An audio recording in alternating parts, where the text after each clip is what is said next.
The Jamaica Defense Force now has greater capacity to patrol Jamaica's territorial waters.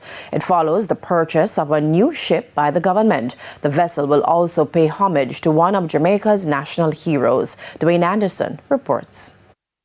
The weaknesses at Jamaica's unofficial ports of entry have been magnified over the years by the guns for drugs and even guns for meat trades. The experts' answer to those and other border-related issues is increased surveillance.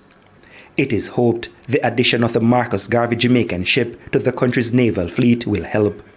The JDF relentlessly pursues the enhancement of our capabilities to treat with traditional and emerging threats. A few weeks ago, we were faced with the passage of Hurricane Beryl, which became the first Atlantic hurricane to form so early in the season. This is as a direct result of climate change and has far-reaching implications in terms of the non-traditional threats that military forces like the JDF must be prepared for. We must also maintain the capacity to combat the traditional threats such as poaching and transnational organized activity in our maritime space. The vessel was commissioned on Tuesday. As for the name it is given, as one of our national heroes, Marcus Garvey's legacy of empowerment, unity, and resilience continues to inspire generations globally.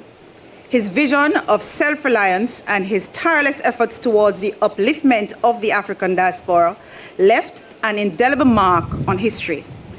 It is fitting then that this ship, which will serve to protect and safeguard our nation's waters, bears the name of a man who dedicated his life to the upliftment of his people.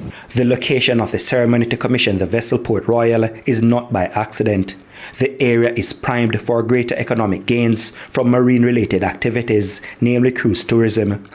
Prime Minister Andrew Holness also explained it is the fifth vessel commissioned under his administration, showing the commitment to investing in security infrastructure. When a government fails to invest in its institutions, it creates vulnerabilities that can be exploited by internal and external forces. Weak institutions are less capable of responding to crises, whether they are natural disasters, economic downturn, or security threats.